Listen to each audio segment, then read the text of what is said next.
I want something and I want it so bad, I don't think of how am I gonna get that. Hi, everyone, and welcome back to the Mindvalley Podcast. Today, we're going to have an interesting discussion. And I'm really excited about today's discussion because I just got back from the country of Jordan, where Mindvalley held its A-Fest festival. So A-Fest is a festival with just incredible people from all around the world. And we chose the Middle East for the first time as our destination for A-Fest. And so the Middle East has been on my mind, and I've been really impressed with the level of people I've been meeting there. When I was in A-Fest, I met remarkable people from the Jordanian royal family. I met Princess Rim, who was awarded the Journalist of the Year prize in 2011. I met a woman called Mary, who runs the Landmark Hotel in Jordan and was on the cover of Entrepreneur magazine. And one of the things that all of these people had in common is that they were all powerhouse women making a massive impact in the Middle East. And I'd never really been exposed to this region. And I was intrigued at how different the reality is in terms of the Middle East versus what we perceive of it in the West, which is why I'm so excited about our guest today, Tara Emad. Tara Emad is calling in, and she's on the podcast with me right now from Cairo. Yes. And before I read out Tara's bio, Tara, you give us a quick hello from Cairo and let us know what you're experiencing there in terms of the weather. Hello. Hi, everyone. The weather here is pretty hot. The degrees are rising. I think the degrees started to rise about 2-3 days ago. It was just a heat wave all of a sudden. And I was actually outdoors in the desert with my friends, and you just feel the wave. It was super intense, but honestly, I'm happy the summer is here. So thank you, Tara. So as I said, Tara's dialing in and talking to us from Cairo. I'm here in Croatia right now, and everything is good. I'm really excited to be here. I'm looking out at the wide open sea, but I'm also in a heat wave, and the air conditioner in my hotel room is completely busted, which is why if you're watching the video version of it, you will see me dripping with sweat right now.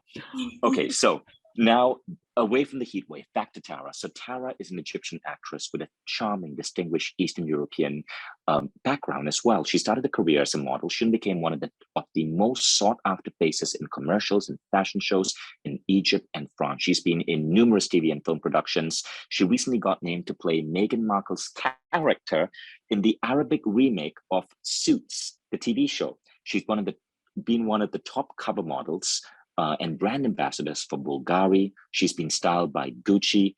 And one of the wonderful things about her is that she is also an environmentalist and an anti-bullying activist. She launched her own podcast, Bullying Explained, as part of a project at German University, Egypt, to offer research-based advice and to talk about the serious consequences of bullying.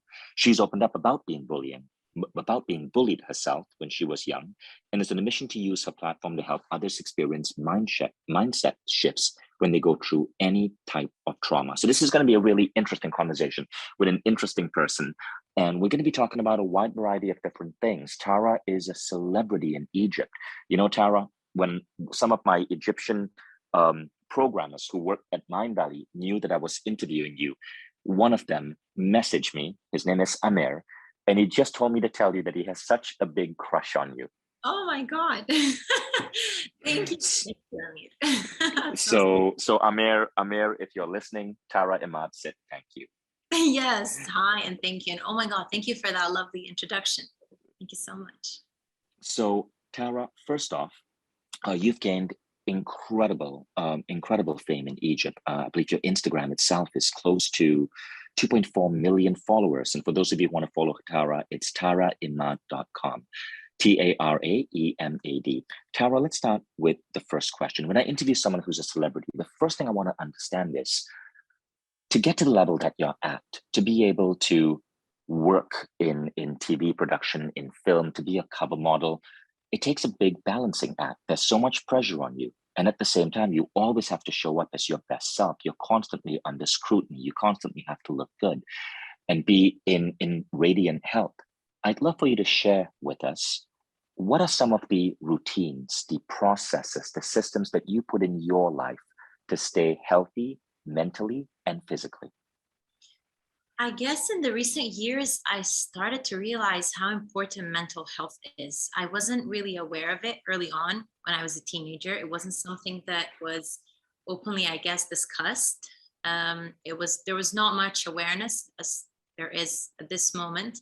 Social media really has helped with raising awareness towards how important mental health is, emotional health, your own being, how important it is to realize the amount of effort that you put into making your own self better and how it affects your work, your relationships, and your entire life. So I do have a few things that I do basically more or less every day, but I'd like to narrow them down to first thing is meditation really has helped me come a long way. And simple practices, my faith, uh, my daily routines that keep me grounded, that keep me settled, that keep me feeling that I can take decisions rationally and not with like I'm a very I'd say like a firecracker person. So I do sometimes take or make hasty decisions. So grounding in general in my life has helped me a lot with my relationships with friends, with family, with colleagues. So I guess just every single time after a specific or a lengthy time of work, after I'm done with filming for about 2-3 months, series or a movie, I really like to take some time off to just go back to my own self, go back to my practices, go back to cleansing my own energy, because all forms of work do take a lot from you. And honestly, acting is my biggest passion, but I do need to take care of myself because I do get affected. I do feel that sometimes the characters do affect me, even though I'm really trying not to have that relationship after I'm done with filming, but inevitably I'm a human, so it's not always easy. But I guess small and simple practices that put me on track.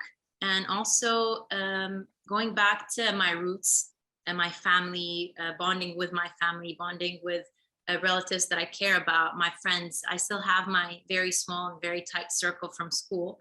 So they always keep me in check, keep me grounded. I have my feet on the ground whenever I'm with them. So it always kind of just makes you feel safe. And this safety pushes me later on to be able to explore more work, to give more, to push through harder for different kind of roles, for bigger challenges. So I guess it depends on every single person, but this is like what I try to do. I see, Tara.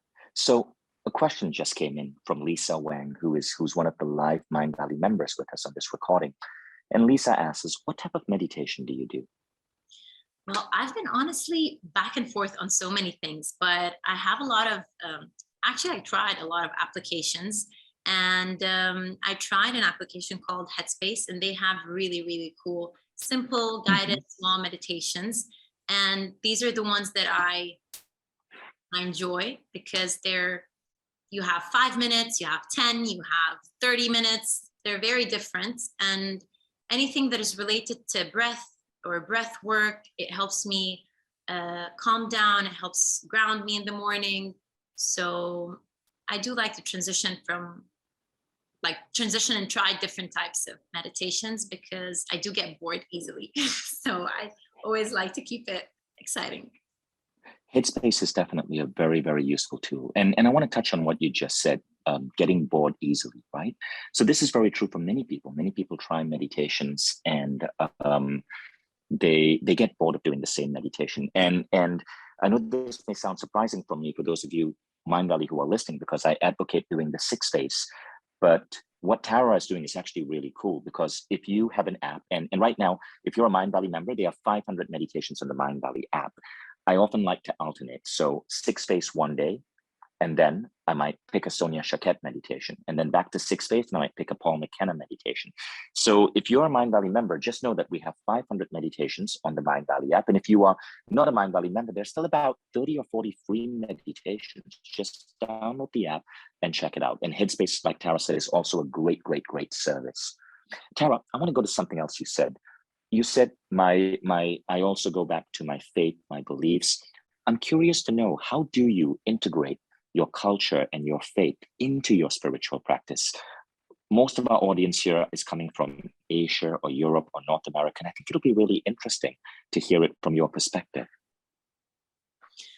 Well, I guess both are very similar. I mean, spirituality for me has been a journey, and it is going to continue being a journey for as long as I can think of, because you keep learning every single day and you keep improving, and then you have a setback, and then you learn more, and then you try different tools and try different ways to feel connected, to feel rooted, to feel that you have a connection with something that is so much greater than you, that keeps you humbled, and that keeps you in line with what your beliefs are.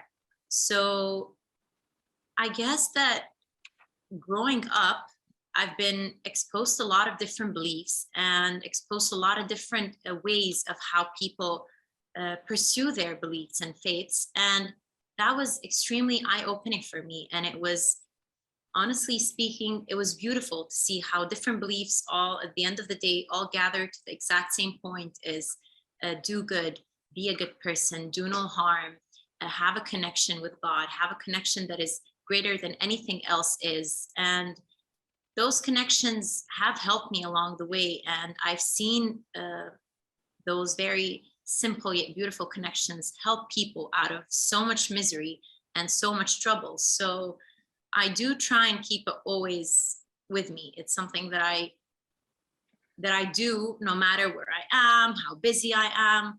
And at the same time, I practice yoga, I do meditation. I do like to learn every single day about new ways and how to actually expand my spirituality, my spiritual journey, be it traveling, be it reading, be it learning more, be it having conversations about different spiritual journeys and how each journey was different from the other journey and how it affected those people. So I guess it's just the process. It's a never-ending process. And it's not like a place I'm going to go to, let's say, country A to get my spiritual awakening there. It's a journey, and every single day there's something that adds up to your awakening, to your inner rise. That's how I call it.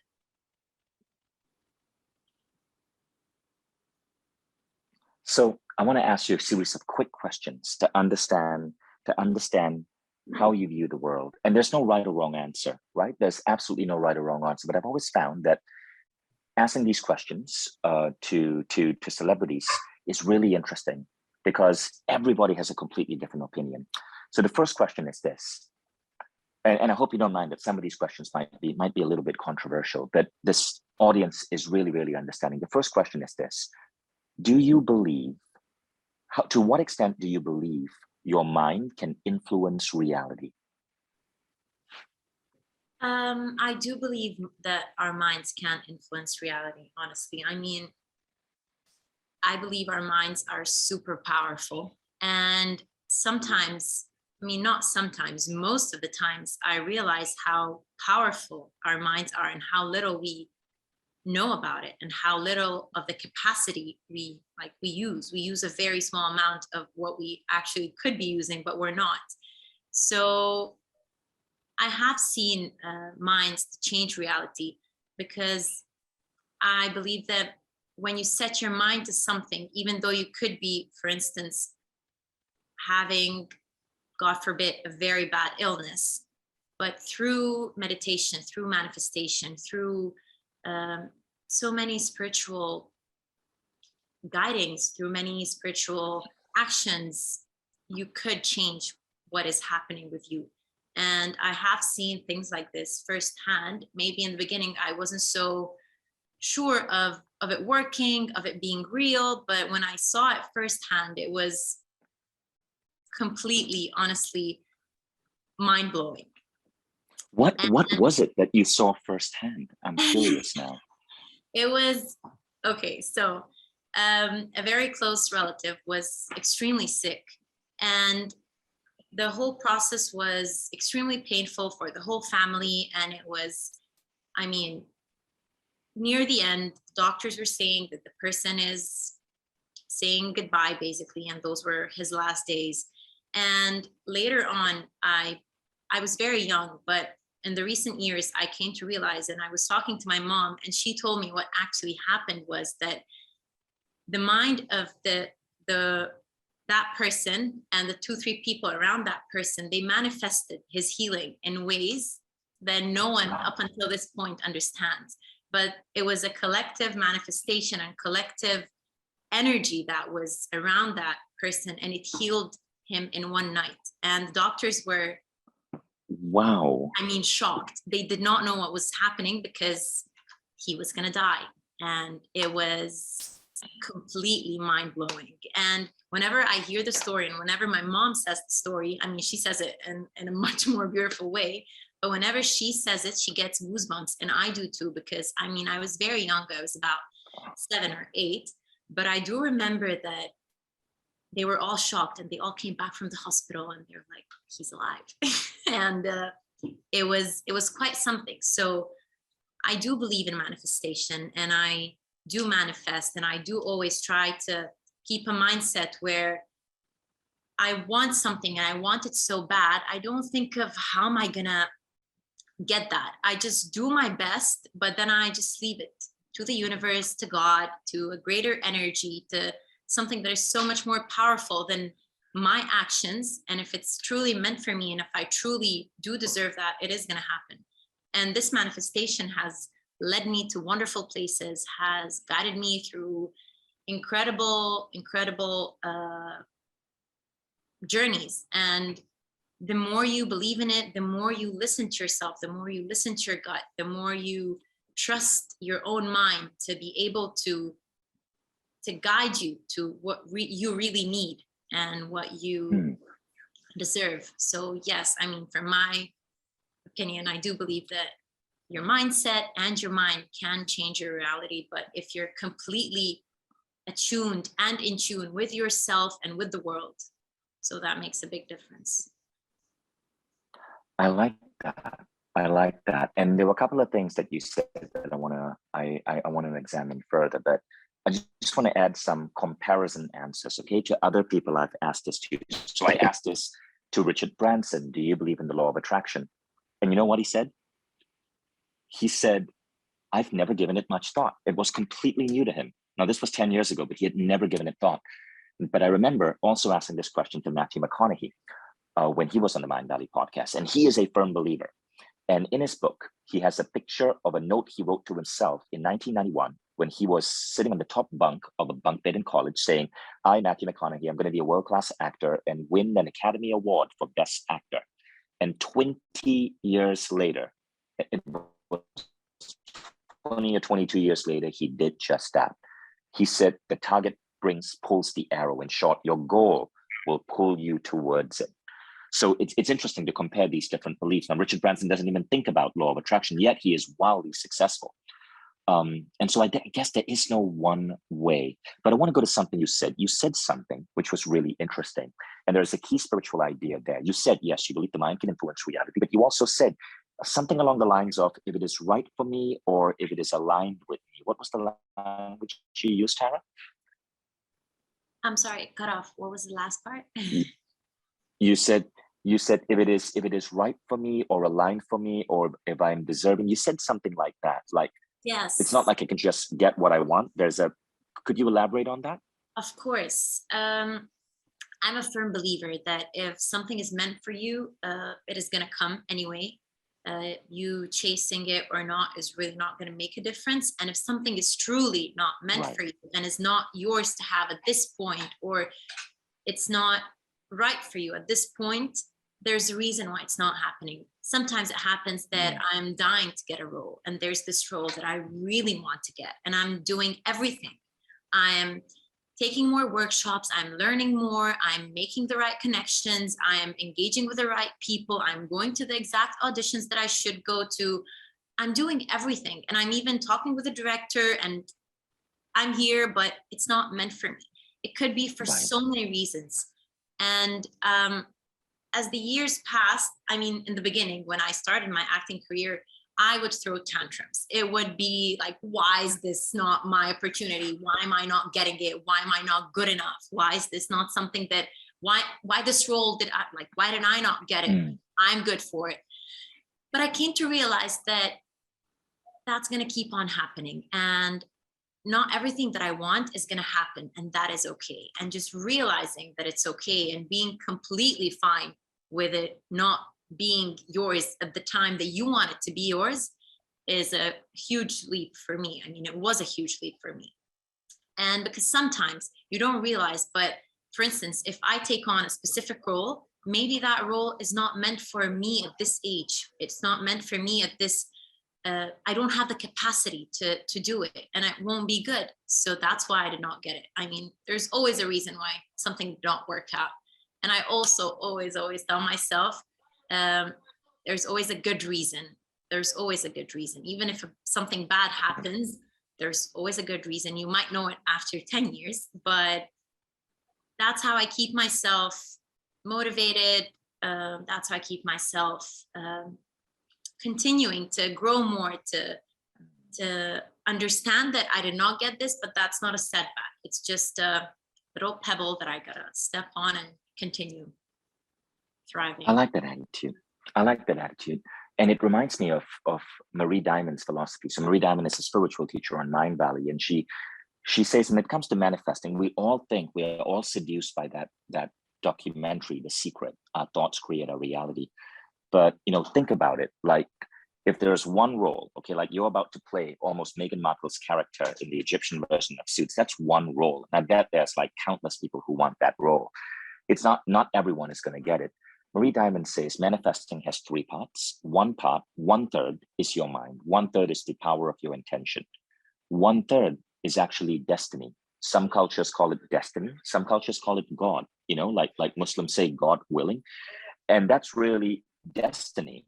Sometimes it's just not meant for you. It is not in your soul path. Imagine you're like driving down a highway, like all of us have this highway that often destiny puts us on, and you have the freedom to change lanes, but you cannot get off the highway. You need to move on that highway. You can change lanes, but you cannot get off the highway. In short, part of our life is destiny. Part of our life, we have free will to manifest. Now, there's also a third part, which is really, really, really interesting. And this is the part I'm still trying to understand. Marie Diamond says it is the feng shui, or the consciousness of the space around us. So it is the consciousness of our home, the place we live. Sometimes somebody could move homes or move cities or move into a different relationship, and everything just changes. That is the consciousness of the vibrations around us. So anyway, for whatever it takes, I think that is a pretty interesting picture, and it explains why we sometimes don't get what we want. True. Absolutely true. How do you deal with those moments, Tara, when there's so much expected of you? To be a celebrity, to be a person at your level, there's so much expected of you, and then at the same time, the camera is always pointed at you, And so if you don't look your best that day, all of a sudden people comment. If you are curt to someone, people might say, "Oh, she's rude." How do you stay in the public light and at the same time, with all of that pressure on you, be calm and gentle and be your best self? What's your secret? Well, to burst the bubble, honestly, it's not easy, and it's scary, and sometimes it does get harder, and sometimes I seem to be pulling it off because it's just flowing. But it depends. I mean, when I was a kid, I was a very shy person. I was an extremely shy person, and spotlight would completely throw me off guard.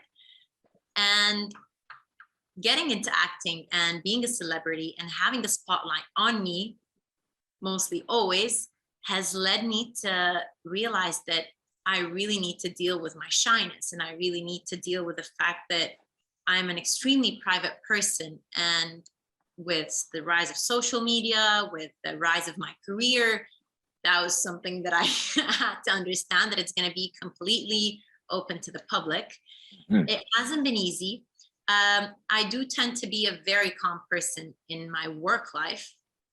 And that calmness, I guess, helps me just absorb everything that's happening, absorb the spotlight, absorb the expectations, absorb my feelings, understand that what I'm feeling is something that is now, it's not who I am. It's something that's momentarial. It's at this point I'm feeling, let's say, extremely overwhelmed. And I do get overwhelmed a lot.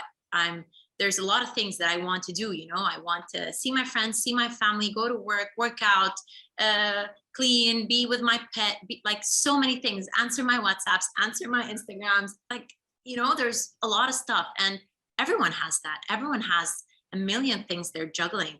So it just depends how we're dealing with it. So I'm not definitely undermining anyone who's doing more or less, but it's really dependent on where I am as a person and how I'm able to deal with that. Sometimes I get completely overwhelmed. I just shut myself in the house and I'm like, okay, I need to just be by myself, breathe, just so that I can recharge and go out to the world. And sometimes I'm fine with being super busy and doing 5 things at the same time. So it depends. When I recharge, I'm so much more able to engage and be present and be aware. And to go back to the part of expectations, I mean, I guess now looking back at a teenage me, I started working when I was 14. That's when I started my modeling career. Before that, I did a few ads around the age of 9, 10, 11. And then my modeling career kicked off at 14. So I've always been in front of the camera. And I always remember, all my family tells me that I was always super ready to smile and be ready for the camera when it looks my way.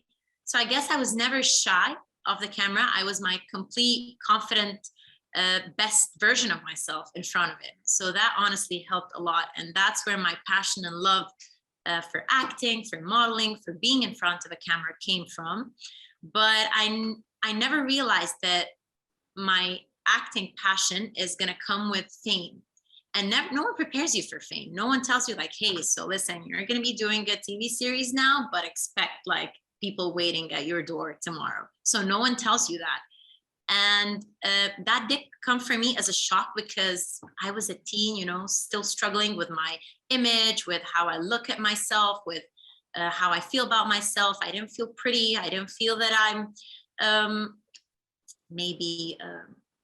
pretty, I guess. I didn't feel that I didn't love my body at that age. And then you just get a lot of attention and people, and that was crazy. I was like, well, why is there fame with acting? And it took me a while to understand that it's a part of it.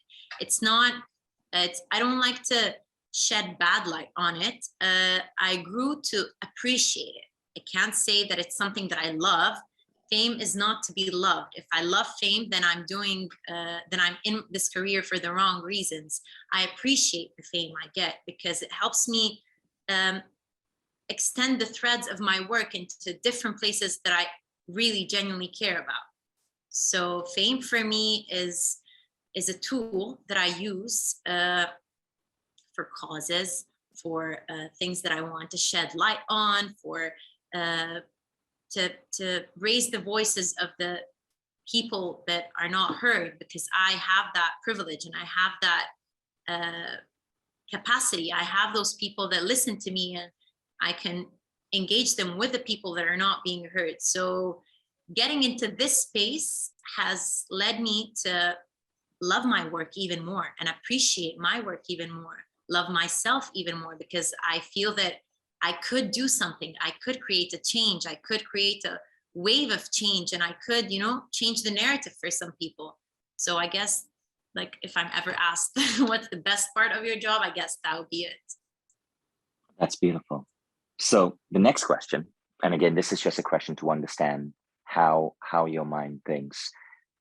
If you could play any historical or living figure, who would you play?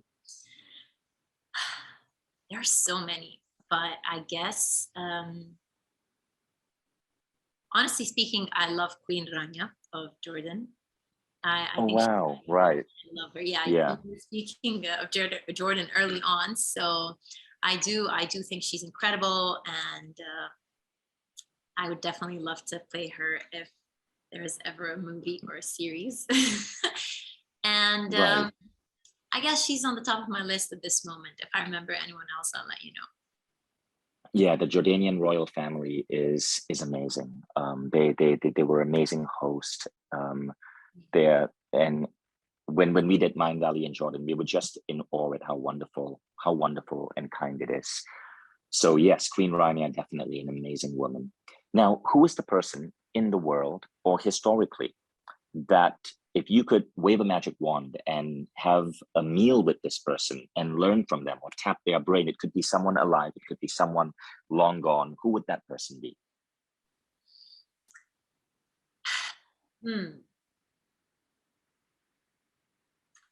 I would say there is an Egyptian actress that I'm completely in love with. She passed away. Her name is Faten Hamema. I would absolutely love to just have lunch with her and have a conversation.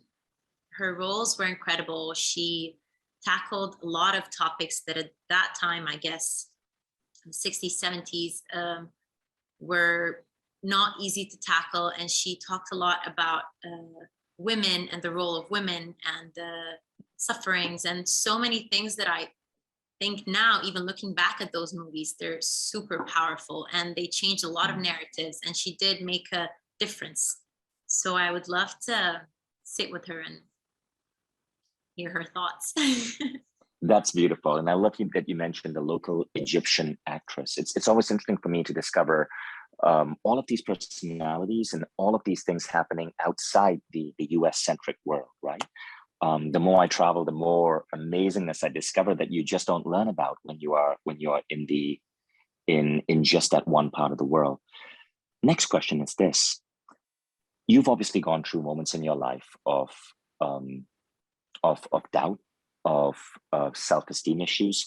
What were the practices or the incidents that helped you build confidence or self-esteem or believe in yourself or self-love? All of these qualities are related in a way. How did you learn to develop these qualities as you went through life? I did have a very, very low confidence growing up, and I never realized it up until I gained confidence, and I was like, oh, this is different. I'm looking at myself in a different light. When I'm looking at myself in the mirror, I'm kinder, I'm more empathetic with my own self, and I'm more engaged to why am I feeling this? Why am I self-loathing now? What's happening? Is this a projection? Is this a situation? Is this something that I should dig deeper? So it took me a while to reach this stage where I'm conscious of when I'm not really kind or not really being understanding with my own thoughts, and not being, I just stick to kind. I guess that's the best description, not kind with Right. myself. But there's so many incidents, but there's this specific incidents where growing up also as a model, unfortunately, I really did not like my body. I completely hated it. I hated so many things in it. I was not in tune with it. I did not like it. There was not a single thing that I felt that, oh, this is nice, I like this. So it was always something, it did not feel like a tool that was working with me. My body felt like it was working against me. If I want to lose weight, I'd be gaining it. If I want to gain, I'd be losing. And I was never in tune with what it needs, what it wants. Does it need rest? I didn't understand that when I'm in pain, I should rest. When I sprain an ankle, that it needs to rest. There's so many things that I was not aware of. Up until, I think it was 3 or 4 years ago, I signed up for a crazy cycling trip in Egypt from north to south. We cycled for about 1,125 kilometers from Cairo to Aswan. Aswan is in Upper Egypt, which is downwards. This cycling trip for me has changed so much. It has changed the way that I perceive myself, the way I communicate with my body, the way that I hear my body and listen to it, the way I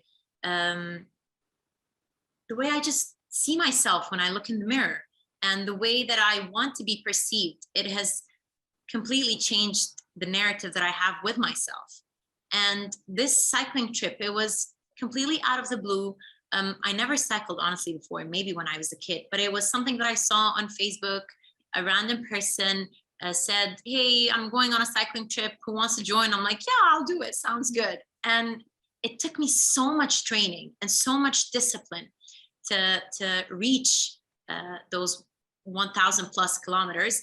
It took me 3 months of physiotherapy, Pilates, yoga, CrossFit, all sorts of trainings just to make my body stronger, make my body have more endurance, to become more fit, to gain that strength that I need to continue that crazy cycling trip. When I reached Aswan after those 1,000 plus kilometers, I was in awe of myself because no one believed that I could reach that. No one believed that I could cycle all that way. It is a big cycling trip, and it was for 11 days. It's a lengthy cycling trip, and not every day in my circle you hear a person say, hey, I'm gonna go on this crazy cycling trip. So I was very proud of myself because I put my mind to something and I was able to work towards that goal persistently and with incredible discipline every single day. I would train 5 times a week, rest 1 day, and I was so focused on my nutrition. I was focused with my body. I would rest when I needed. I would work out when I can. It was a complete change of how I look at my hands, my legs, my feet, my arms, everything. So after that, my goal was never to lose weight, to gain weight, to look thinner, to look fatter, to whatever the labels were that I was putting on before that. It was to be healthy. It was to be well. It was to be strong. I was proud of myself that I was able to lift a box. I was proud of myself that I was able to move furniture around the house because I've gained that strength and I've worked towards that strength. I was able to run a few laps. It just completely changed how I see myself. And this just, it was a switch. And I was like, this is what I want. This is what I want to advocate. I want to advocate the self-image in the most beautiful ways that I have seen it happen with me. And it was not a one-day thing. It was 3-4 months of discipline, education, routine, visualizing this goal that I want to reach and just working towards it. How am I going to get there? I did not know. Everyone was making fun of me. They're like, Tara, are you seriously going to cycle all that? They're like, sit down, calm down. 1,000 kilometers from Aswan to Cairo. That's incredible. Now I'm thinking, because I live in tiny little Estonia. I don't even own a car, right? But I own 2 bicycles. I'm thinking I need to do me a 1,000-kilometer cycling trip just to see what happens. Amazing things happen. Amazing things happen. I made friendships. I was those 11 days, I didn't have any music with me because I forgot to download music on my phone and there's no network. So it was me, my thoughts, and my bicycle. And that was epic. It's all I needed. I like what you said earlier, right? When I asked you, how did you build self-confidence, self-esteem? You said it's about being kind. And let's go on to the topic of bullying, because I think what you were saying is you were being kind to yourself. Why is bullying an issue that you are so passionate about? Because you run a podcast called Bullying Explained. And for those of you who want to check out the podcast, it's you can find it on listennotes.com/podcast/bullying-explain-Tara Emad. Tell us about the podcast and what drives you to do that. I never thought of creating a podcast. And honestly speaking, I started listening to podcasts exactly 2 years ago. So I was a complete newbie in the podcast world, but I was fascinated. It felt amazing to be able to hear conversations, visualize, hear people that I love, that I think they're incredible and love their work and appreciate what they do, and just be exposed to so much more through those podcasts. And that podcast was my bachelor's degree graduation project. And it was Corona. I was at home, so it was all I was focused on. So I put the 1000% effort in it, and it was a crazy and incredible learning experience. I did everything from scratch. Literally, I had help with designing the logo. A friend of mine did it, and I did get help with creating or making the sound clear. Also, a friend of mine who's a musician, he also cleaned the sound, but everything else, from uploading, from editing, from recording, from marketing, everything was something that I was teaching myself, and it was crazy. And why did I do this podcast? I honestly believe that bullying is one of the topics that I really, really care about. And I was exposed to bullying throughout my school years. And it did change a lot in me, and it did affect me, and it did create this feeling of no safety zone in school. And there were a lot of incidents in school that were related to bullying that did unfortunately scar me, and it did take a lot of time to dig deeper and clear that scarring. So growing up also, I was like, with the spotlight that I was getting, I was engaged in several different campaigns related to bullying, in schools and universities, several campaigns that were on social media. But when I was doing my bachelor's degree, I realized that there is no guidelines. There is no, hey, you can do 1, 2, 3 to prevent bullying. You can do 1, 2, 3 if you see someone's getting bullied, and you can do 1, 2, 3 if your kid, nephew, niece, daughter, anyone, son are getting bullied. How can you help them? What can you do? There was no action plan. So this podcast for me was my baby project that I was so invested in. And I interviewed some incredible people. I interviewed people who told stories of them bullying other people. Why did they do it when they were kids? How did they stop it? Who helped? Who did not help? What could have changed the way that they interacted with those students? I talked to therapists. I talked to teachers. I talked to victims of bullying. And later on, we didn't want to call them victims. We called them people who were comfortable enough to share their stories. And it was a big step for them to publicly share the story of them getting bullied in school or in workplace or at home or on the streets. And the more I was talking and engaging and learning, the more it felt that this topic really needs to take up the space that it deserves. And it is an important topic. And I did pause my podcast because I got work after it, and I had to go filming. But I do have some really cool plans that I want to expand with the podcast. I do want to create different versions of it. And I do want to, I did have a plan to make a book, to make a curriculum, and to discuss how can we make curriculums in schools that teach students about bullying, that teach teachers how to deal with bullying, and at the same time that how to connect teachers and parents, because it's not always a good idea to tell the parents on the kids, hey, your kid is bullying, and then the parent goes and talks to the kid, and then the kid bullies once again. So there's a different way how you can approach this, and there are so many incredible ways that I've learned on the internet that you can approach this topic. So hopefully I'll focus more on it in the coming year or two. Awesome. That's great, and such a good service. I have 2 kids, and so bullying is definitely something that I think it's so important as a conversation for parents to have with their kids. And I'm glad you have this podcast available. Tell me, is this in English or Arabic? It's in both. There are episodes that are in English, and there are episodes that are in Arabic. It's in both. Yes. Amazing. So the final question is let's talk about the part of the world that you're in. What do you think is the most important advice you would give? So the Mindvalley community is mostly women. The community is about 65% women. And in the Middle East especially, we are gaining a huge following. But what we're noticing about our following in the Middle East is that it's overwhelmingly women. It's 70 to 80% women. What would be your advice to women of the Middle East in terms of the change that they can help create in the world? It's a good question. I would say, And by this, sorry, I mean Middle East and North Africa, which is where you're at.